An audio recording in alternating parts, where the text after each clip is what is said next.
Avant de commencer, prenez un moment pour reprendre votre souffle. Laissez de côté le tumulte, mettez de côté toutes vos préoccupations et préparez votre cœur à l'histoire la plus puissante jamais racontée. C'est l'histoire d'un amour qui a choisi le sacrifice, l'histoire d'un sauveur qui a porté le poids de tous nos péchés, l'histoire d'une croix et d'une tombe désormais vide. Ce soir, vous n'êtes pas juste en train d'écouter? Vous pénétrez dans l'instant qui a tout changé, de la prophétie à la trahison, de la souffrance à la victoire, de la mort à la vie. Laissez la parole de Dieu vous parler profondément, qu'elle apporte une paix durable à votre esprit et une force renouvelée à votre âme. Tandis que vous écoutez, ouvrez grand votre cœur, recevez chaque mot avec attention, et souvenez-vous bien, cette histoire n'est pas seulement un récit du passé, elle est votre espérance. À présent, nous allons entamer notre lecture, le livre d'Ésaïe, chapitre 53. Chapitre 53. Qui a cru à notre message, et à qui le bras de l'Éternel a-t-il été révélé? Car il s'élèvera devant lui comme une faible plante, comme un rejeton qui sort d'une terre desséchée. Il n'a ni forme ni éclat pour attirer nos regards, et quand nous le verrons, il n'y aura rien en lui qui puisse nous le faire désirer. Il est méprisé et abandonné des hommes, un homme de douleur, habitué à la souffrance. Et nous lui avons comme caché nos visages. Il était méprisé et nous ne l'avons pas estimé. Certes, il a porté nos souffrances et s'est chargé de nos douleurs. Cependant, nous l'avons estimé frappé, atteint de Dieu et affligé. Mais il était blessé pour nos transgressions. Il était meurtri pour nos iniquités. Le châtiment qui nous donne la paix est tombé sur lui, et c'est par ses meurtrissures que nous sommes guéris. Nous tous, comme des brebis, nous étions égarés. Nous nous sommes tous tournés vers notre propre chemin, et l'Éternel a fait retomber sur lui l'iniquité de nous tous. Il a été opprimé, et il a été affligé, et pourtant il n'a pas ouvert la bouche. Il est mené comme un agneau à la boucherie, et comme une brebis muette devant ceux qui la tondent, il n'a pas ouvert la bouche. Il fut enlevé de la prison et du jugement, et qui dira sa génération? Car il fut retranché de la terre des vivants. Pour les transgressions de mon peuple, il fut frappé, et on lui donna sa tombe avec les méchants et avec le riche à sa mort. Parce qu'il n'avait commis aucune violence et qu'aucune tromperie ne se trouvait dans sa bouche. Pourtant, il a plu au Seigneur de le meurtrir. Il l'a livré à la souffrance. Quand tu feras de son âme une offrande pour le péché, il verra sa postérité, il prolongera ses jours, et la volonté de l'Éternel prospérera en sa main. Il verra le fruit de la peine de son âme, et en sera pleinement satisfait. Par sa connaissance, mon juste serviteur justifiera un grand nombre, car il portera leurs iniquités.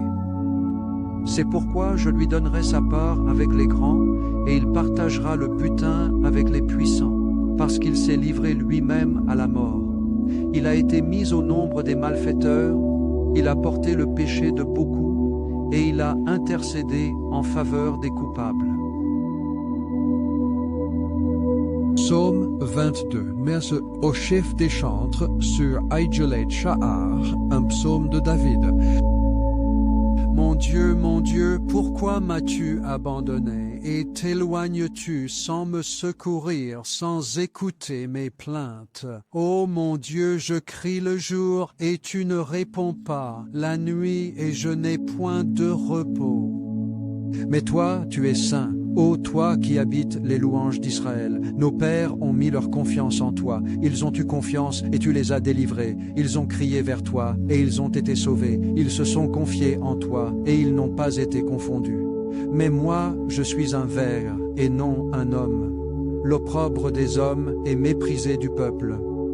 Ô ceux qui me voient se moquent de moi. Ils allongent la lèvre, ils secouent la tête, disant « Il s'est confié au Seigneur pour qu'il le délivre ». Qu'il le délivre, puisqu'il a mis en lui son affection. Mais c'est toi qui m'as tiré du sein maternel.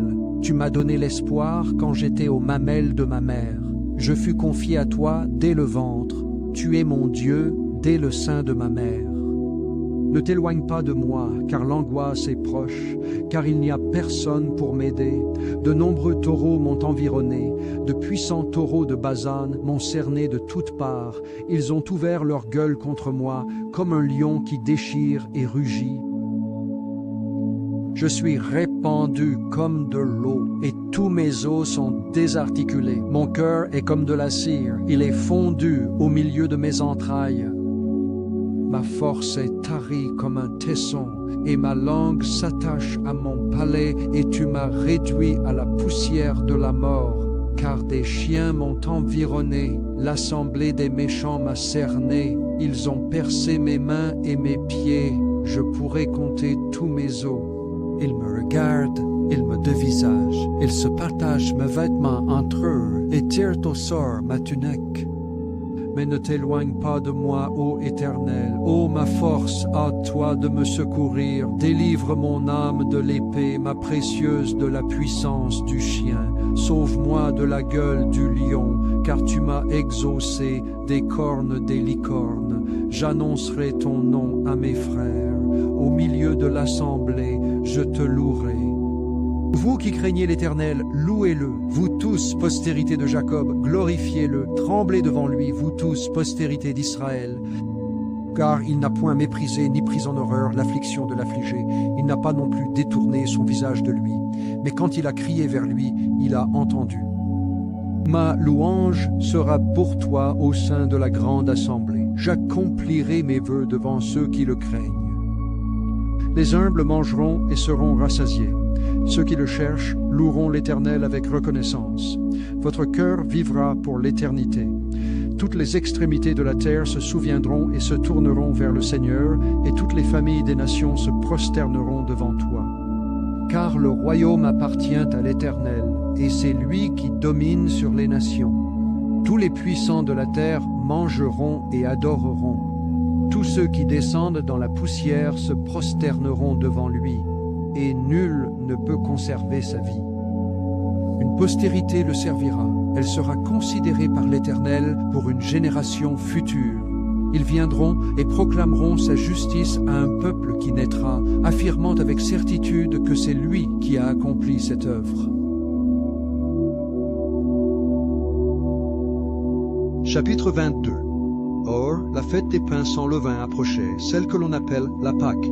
Et les principaux sacrificateurs et les scribes cherchaient comment ils pourraient le faire périr, car ils craignaient le peuple.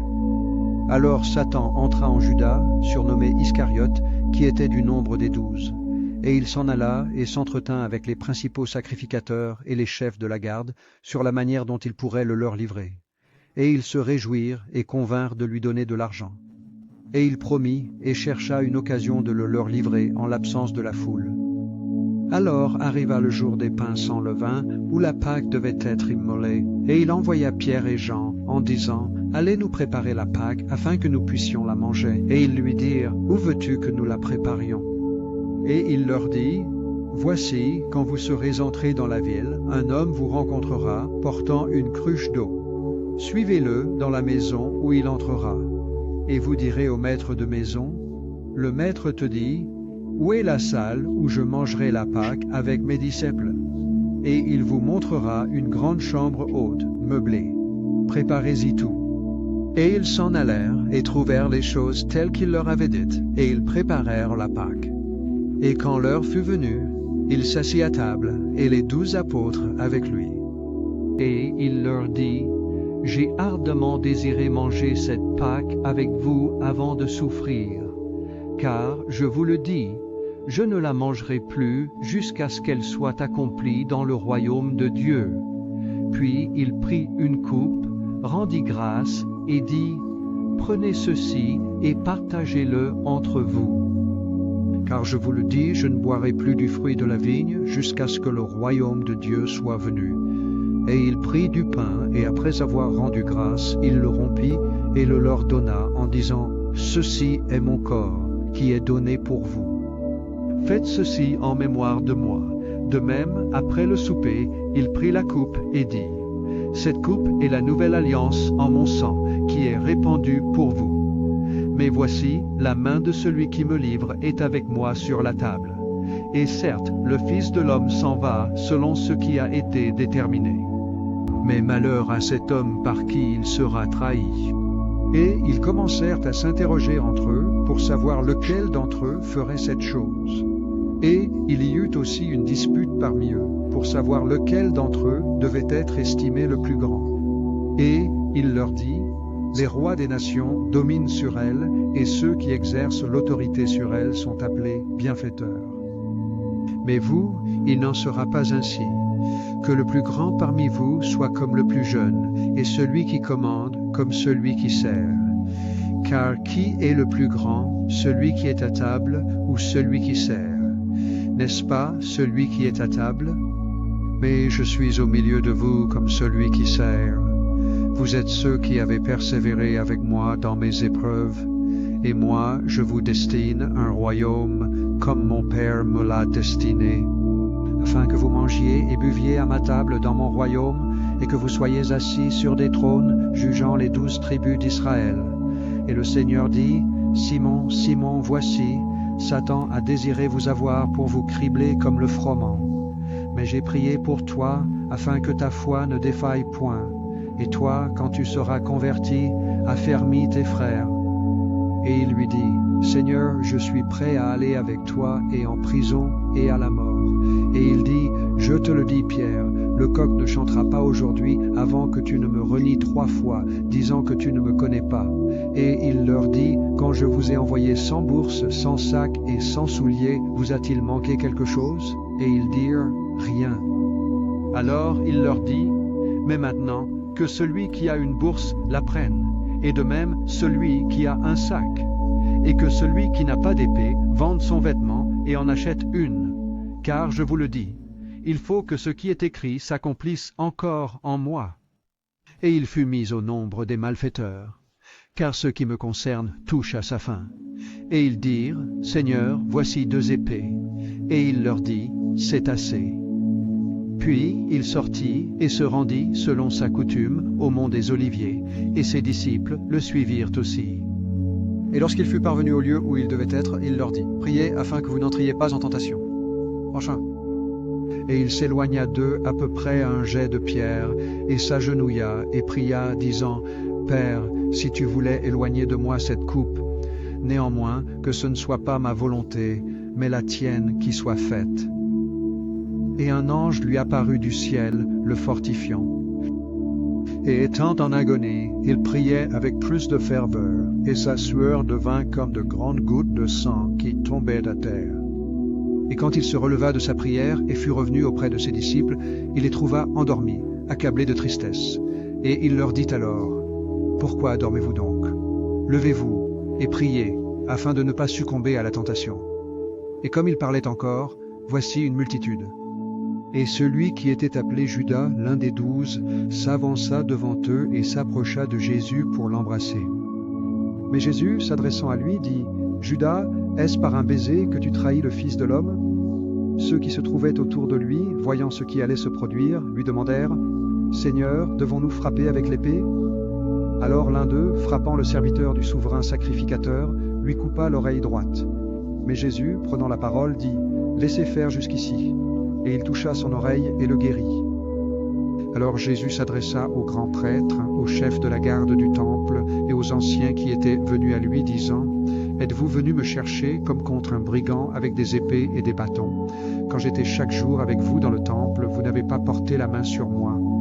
Mais c'est votre heure et la puissance des ténèbres. » Alors ils se saisirent de lui et le menèrent et l'introduisirent dans la maison du souverain sacrificateur. Et Pierre le suivait de loin. Et quand ils eurent allumé un feu au milieu de la cour, et qu'ils se furent tous assis ensemble, Pierre s'assit au milieu d'eux.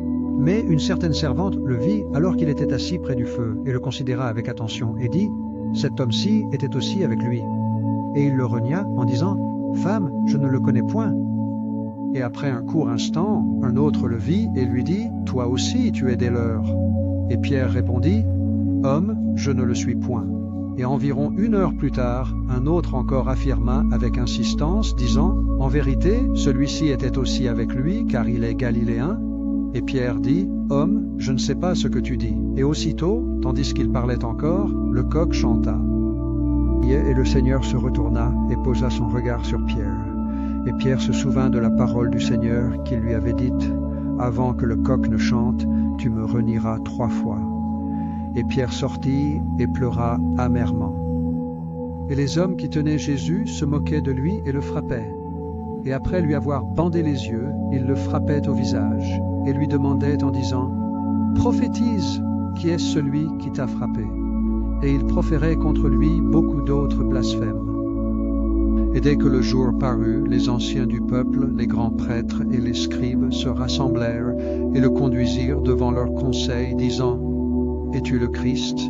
Dis-le-nous. » Et il leur répondit, « Si je vous le dis, vous ne me croirez point, et si je vous interroge, vous ne me répondrez pas, ni ne me laisserez aller.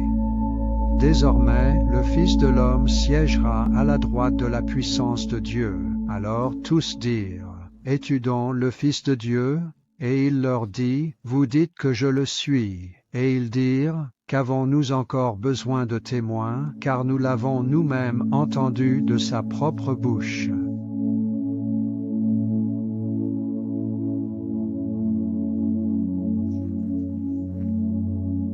Toute la multitude d'entre eux se levèrent et le conduisirent devant Pilate.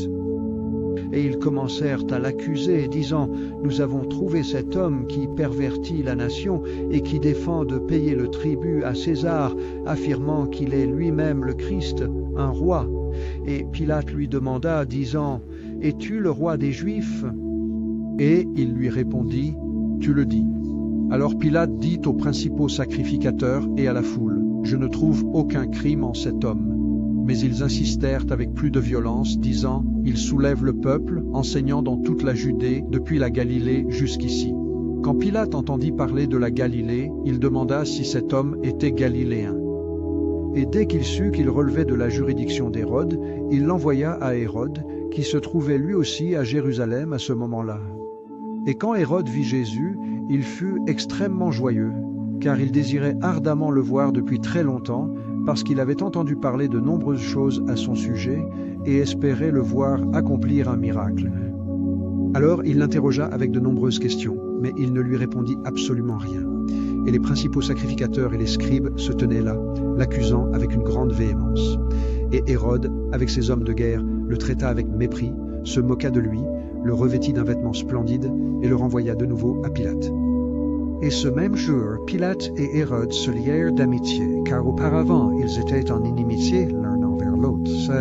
Et Pilate, ayant assemblé les principaux sacrificateurs, les magistrats et le peuple, leur dit, « Vous m'avez amené cet homme comme quelqu'un qui pervertit le peuple. Et voici, après l'avoir examiné devant vous, je n'ai trouvé en cet homme aucune faute touchant les choses dont vous l'accusez. Non, ni Hérode non plus, car je vous ai renvoyé à lui. Et voici, rien qui mérite la mort n'a été commis par lui. Je le châtierai donc et le relâcherai, car il était nécessaire qu'il leur relâchât un prisonnier à chaque fête. » Et ils s'écrièrent tous à la fois, disant, « À mort cet homme, et relâche-nous Barabbas, qui, pour une sédition commise dans la ville et pour un meurtre, avait été jeté en prison. » Pilate donc, voulant relâcher Jésus, leur parla de nouveau. Mais ils s'écrièrent, disant, « Crucifie-le, crucifie-le » Et il leur dit pour la 3e fois, « Mais quel mal a-t-il donc commis? Je n'ai trouvé en lui aucune raison de le condamner à mort. Je vais donc le châtier, puis je le relâcherai. » Mais ils insistèrent avec de grands cris, exigeant qu'il soit crucifié. Et les voix de la foule, ainsi que celles des grands prêtres, l'emportèrent finalement. Et Pilate prononça la sentence, décidant qu'il serait fait selon leur exigence. Et il leur libéra celui qui, pour cause de sédition et de meurtre, avait été jeté en prison, celui-là même qu'ils avaient réclamé. Mais il livra Jésus à leur entière discrétion. Et comme ils l'emmenaient, elle mit la main sur un certain Simon, un homme de Cyrène qui revenait des champs. Et sur lui elles posèrent la croix, afin qu'elle la porte derrière Jésus. Et une grande multitude de personnes le suivaient, ainsi que des femmes qui le pleuraient et se lamentaient sur lui. Mais Jésus, se tournant vers elles, leur dit, « Filles de Jérusalem, ne pleurez pas sur moi, mais pleurez plutôt sur vous-mêmes et sur vos enfants. Car voici, les jours viendront où l'on dira, Heureuses sont les femmes stériles, et les ventres qui n'ont jamais porté d'enfants, et les seins qui n'ont jamais donné à téter.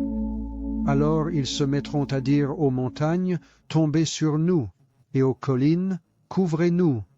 Car si l'on fait ces choses au bois vert, que sera-t-il fait au bois sec? Et l'on menait aussi avec lui 2 autres, des malfaiteurs, pour les mettre à mort. Et lorsqu'ils furent arrivés au lieu appelé Golgotha, là ils le crucifièrent, ainsi que les malfaiteurs, l'un à sa droite et l'autre à sa gauche. Alors Jésus dit, Père, pardonne-leur, car ils ne savent ce qu'ils font. Et ils se partagèrent ses vêtements et tirèrent au sort. Et le peuple restait là à observer. Et les magistrats aussi, avec eux, le raillaient, disant, il a sauvé les autres, qu'il se sauve lui-même, s'il est vraiment le Christ, l'élu de Dieu. Et les soldats se moquaient également de lui, s'approchant et lui offrant du vinaigre et disant, si tu es le roi des Juifs, sauve-toi toi-même. Et une inscription était aussi écrite au-dessus de lui, en lettres grecques, latines et hébraïques, celui-ci est le roi des Juifs. Et l'un des malfaiteurs qui était pendu l'injuriait, disant, si tu es le Christ, sauve-toi toi-même et nous. Mais l'autre, prenant la parole, le réprimanda, disant, ne crains-tu point Dieu, toi qui es dans la même condamnation?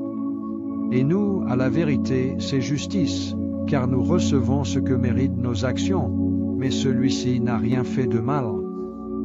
Et il dit à Jésus, Seigneur, souviens-toi de moi quand tu viendras dans ton royaume. Et Jésus lui répondit, en vérité, je te le dis, aujourd'hui même tu seras avec moi au paradis. Et il était environ la 6e heure, et il y eut une grande obscurité sur toute la terre jusqu'à la 9e heure. Et le soleil s'obscurcit, et le voile du temple se déchira par le milieu.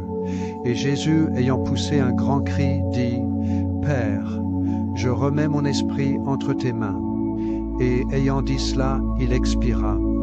Quand le centurion vit ce qui était arrivé, il glorifia Dieu en disant, assurément, cet homme était juste. Et tout le peuple qui s'était rassemblé pour assister à cette scène, contemplant les événements qui venaient de se produire, se frappait la poitrine avec désespoir, puis s'en retournait. Et toutes ses connaissances, ainsi que les femmes qu'il avait suivies depuis la Galilée, se tenaient à bonne distance, observant attentivement ces choses. Et voici, il y avait un homme nommé Joseph, un conseiller, homme bon et juste, qui n'avait pas consenti à leur dessein ni à leur acte. Il était d'Arimathie, ville des Juifs, et lui-même attendait le royaume de Dieu. Cet homme alla vers Pilate et demanda le corps de Jésus. Et il le descendit et l'enveloppa dans un drap de lin et le déposa dans un sépulcre qui avait été taillé dans la roche, où jamais homme n'avait été couché auparavant. Et ce jour-là était la préparation, et le sabbat approchait. Et les femmes qui l'avaient accompagné depuis la Galilée le suivirent, et regardèrent le sépulcre, et comment son corps y avait été mis. Et elles s'en retournèrent, et préparèrent des aromates et des parfums, puis elles se reposèrent le jour du sabbat selon le commandement.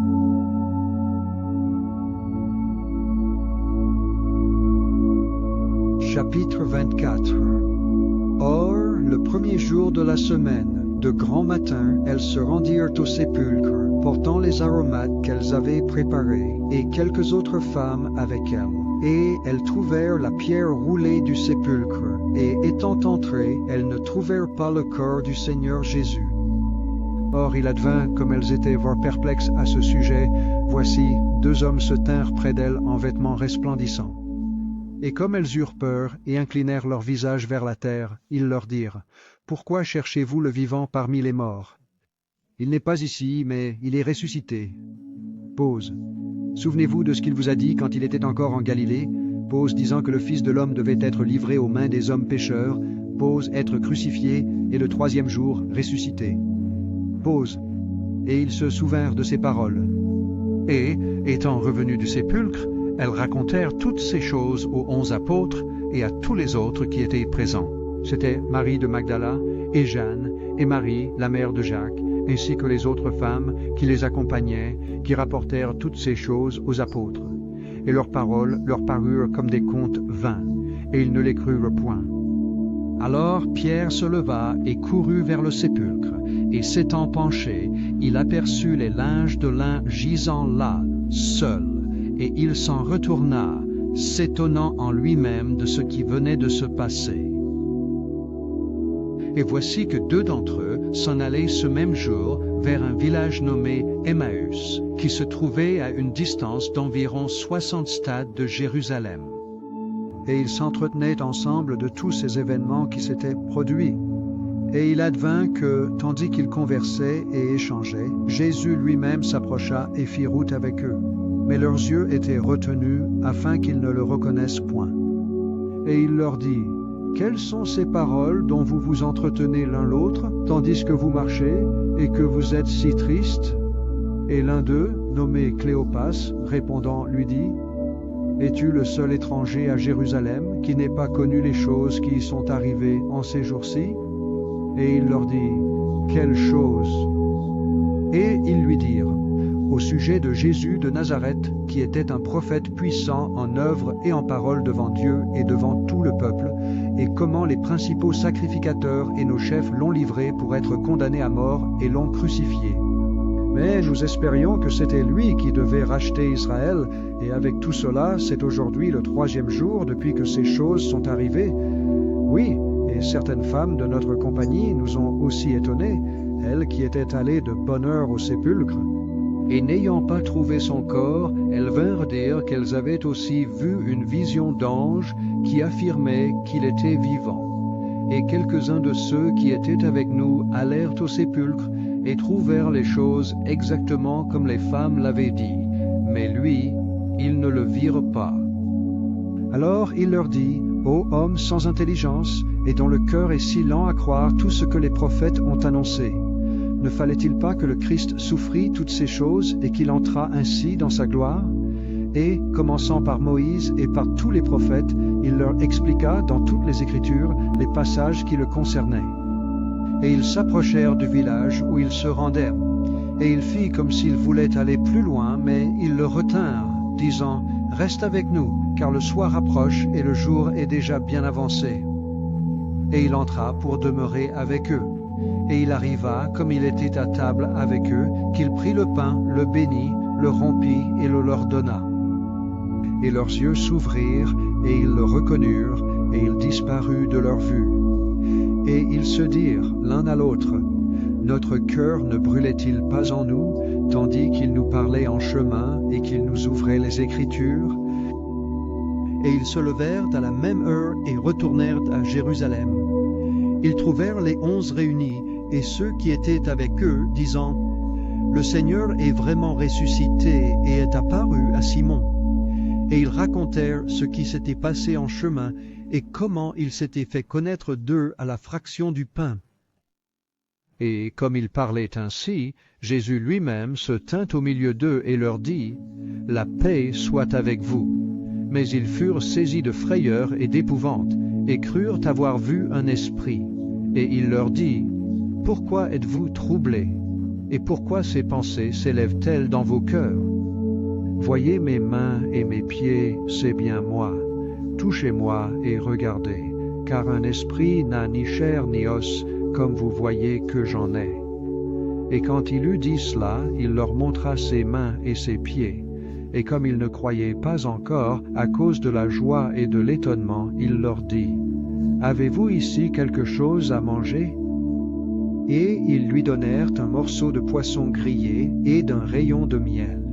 Et il le prit et mangea devant eux.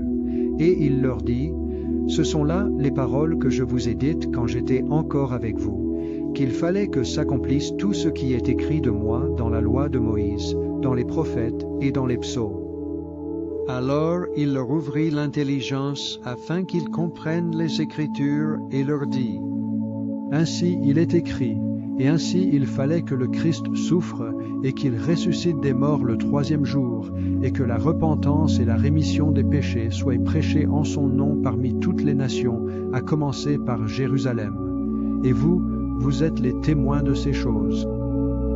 Et voici, moi, je vous envoie la promesse de mon Père.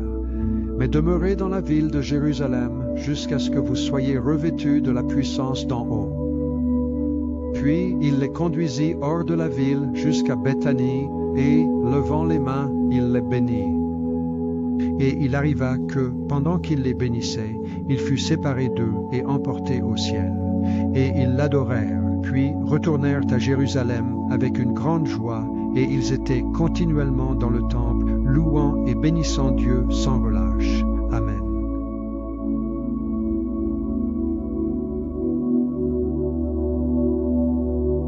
Chapitre 20. Le premier jour de la semaine, Marie de Magdala vint de bonne heure au sépulcre, comme il faisait encore nuit, et elle vit que la pierre avait été ôtée du sépulcre. Alors elle courut et vint trouver Simon-Pierre et l'autre disciple, celui que Jésus aimait, et elle leur dit, « Ils ont enlevé le Seigneur du sépulcre, et nous ne savons pas où ils l'ont mis. » Pierre sortit donc, et l'autre disciple, et ils allèrent au sépulcre. Ils couraient tous deux ensemble, et l'autre disciple courut plus vite que Pierre, et arriva le premier au sépulcre. Et s'étant baissé, et ayant regardé à l'intérieur, il vit les bandelettes posées, mais il n'entra pas. Alors Simon-Pierre, qui le suivait, arriva, et entra dans le sépulcre, et il vit les bandelettes posées, et le suaire qui avait été sur sa tête, non pas avec les bandelettes, mais roulé à part dans un autre endroit. Alors entra aussi l'autre disciple, celui qui était arrivé le premier au sépulcre, et il vit, et il crut, car il ne comprenait pas encore l'écriture, selon laquelle il devait ressusciter d'entre les morts. Puis les disciples s'en retournèrent chez eux, chacun dans sa demeure. Mais Marie se tenait dehors, près du sépulcre, pleurant, et comme elle pleurait, elle se pencha et regarda dans le sépulcre, et elle vit deux anges, vêtus de blanc, assis, l'un à la tête et l'autre aux pieds, là où le corps de Jésus avait reposé.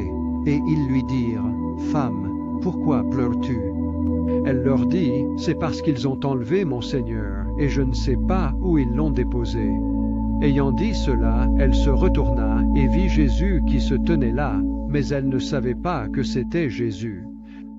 Jésus lui dit, « Femme, pourquoi pleures-tu? Qui cherches-tu » Elle, le prenant pour le jardinier, lui dit, « Seigneur, si c'est toi qui l'as emporté, dis-moi où tu l'as mis, et je l'enlèverai. » Jésus lui dit, « Marie. » Elle se retourna et lui dit, « Rabboni », ce qui veut dire « Maître ». Jésus lui dit, « Ne me retiens pas, car je ne suis pas encore monté vers mon Père.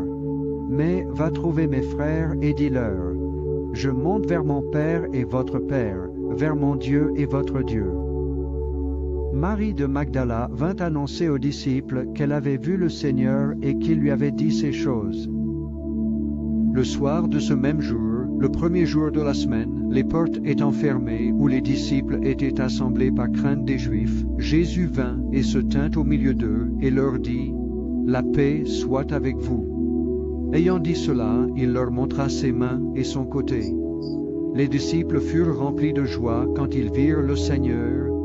Alors Jésus leur dit de nouveau, « Que la paix soit avec vous.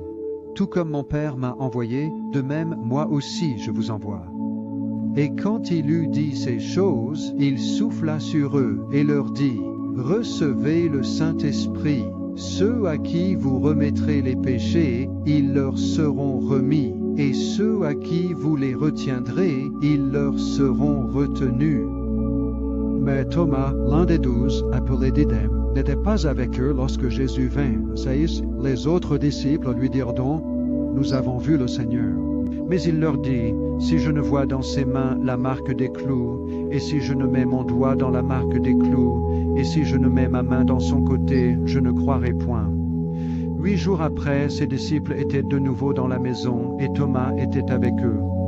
Jésus vint, les portes étant fermées, et il se tint au milieu d'eux et dit, « La paix soit avec vous. » Alors il dit à Thomas, « Avance ton doigt ici et regarde mes mains, et avance ta main et mets-la dans mon côté, et ne sois pas incrédule, mais croyant. » Et Thomas répondit et lui dit, « Mon Seigneur et mon Dieu. » Jésus lui dit, « Thomas, parce que tu m'as vu, tu as cru. Heureux ceux qui n'ont pas vu et qui, pourtant, ont cru. » Jésus a vraiment accompli de nombreux autres signes en présence de ses disciples qui ne sont pas consignés dans ce livre.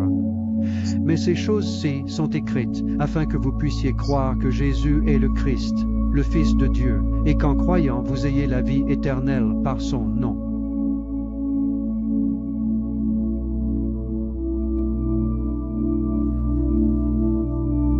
À la fin du sabbat, comme le jour commençait à poindre le premier jour de la semaine, Marie de Magdala et l'autre Marie vinrent voir le sépulcre. Et voici, il y eut un grand tremblement de terre, car l'ange du Seigneur descendit du ciel et vint rouler la pierre de l'entrée, puis s'assit dessus. Son visage était comme l'éclair, et son vêtement blanc comme la neige. Et de peur de lui, les gardiens tremblèrent et devinrent comme des hommes morts. Mais l'ange prit la parole et dit aux femmes, « Ne craignez point, car je sais que vous cherchez Jésus qui a été crucifié. Il n'est point ici, car il est ressuscité, comme il l'avait dit. Venez, voyez le lieu où le Seigneur reposait. Et allez promptement, et dites à ses disciples qu'il est ressuscité des morts, et voici, il vous précède en Galilée. Là, vous le verrez. Voici, je vous l'ai dit. » Et elles s'en allèrent promptement du sépulcre avec crainte et une grande joie, et coururent porter la nouvelle à ses disciples.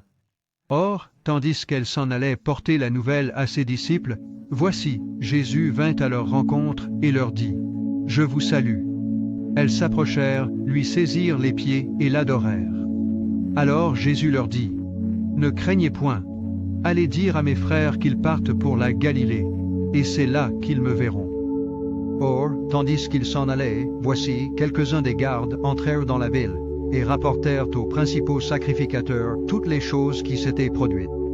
Et après s'être réunis avec les anciens et avoir tenu conseil, ils donnèrent une forte somme d'argent aux soldats en leur disant, « Dites que ces disciples sont venus de nuit et l'ont dérobé pendant que nous dormions. Si cela parvient aux oreilles du gouverneur, nous le persuaderons et vous mettrons à l'abri. » Alors ils prirent l'argent et firent ce qu'on leur avait dit. Et cette histoire est racontée parmi les Juifs jusqu'à ce jour. Alors les 11 disciples s'en allèrent en Galilée, sur la montagne que Jésus leur avait désignée. Et quand ils le virent, ils l'adorèrent. Mais quelques-uns doutèrent. Et Jésus, s'approchant, leur parla, disant, « Tout pouvoir m'a été donné dans le ciel et sur la terre. Allez donc et faites de toutes les nations des disciples, les baptisant au nom du Père, du Fils et du Saint-Esprit, et leur enseignant à observer tout ce que je vous ai commandé. Et voici, je suis avec vous tous les jours jusqu'à la consommation des siècles. Amen. » Et juste comme ça, la tombe est vide. La pierre fut roulée. La mort fut vaincue et l'espoir restauré. Jésus est vivant. Prenez un instant et laissez cette vérité s'installer dans votre cœur. Peu importe ce que vous devez affronter en ce jour, peu importe le poids que cela peut représenter pour vous, cette même puissance qui l'a ressuscité d'entre les morts est toujours présente, pleine de vie et continue d'agir. Vous n'êtes pas seul, vous n'êtes pas oublié. Et votre histoire est loin d'être terminée. Mais cet instant est aussi une véritable invitation. Jésus n'est pas ressuscité des morts uniquement pour le monde entier. Il l'a fait spécialement pour vous. Si vous ne l'avez jamais accepté dans votre cœur, ou si vous vous sentez éloigné de Dieu en ce moment précis, c'est votre moment, l'instant idéal pour revenir à la maison. Le salut n'est vraiment pas compliqué. C'est une décision qui vient du plus profond du cœur que de croire, de s'abandonner entièrement et de recevoir sa divine grâce. Si vous êtes prêts, priez ceci avec moi. Seigneur Jésus, je crois que tu es le Fils de Dieu. Je crois que tu es mort pour mes péchés et que tu es ressuscité le 3e jour. Aujourd'hui, je me détourne de mes péchés et je te donne ma vie. Viens dans mon cœur, lave-moi et purifie-moi. Rends-moi nouveau, remplis-moi de ton esprit et aide-moi de suivre tous les jours de ma vie. Je vous remercie de m'avoir sauvé. Je vous remercie de m'avoir aimé. Au nom de Jésus, Amen. Si vous venez de prononcer cette prière, votre vie a changé pour toujours. Le ciel tout entier se réjouit. Et vous faites maintenant partie de la famille de Dieu. Restez connectés, continuez de grandir, continuez à le chercher. Si ce message vous a béni, abonnez-vous. Votre soutien permet à ce message de se propager davantage. Et n'oubliez pas, il est ressuscité. Et parce qu'il est vivant, vous avez l'espérance. Amen.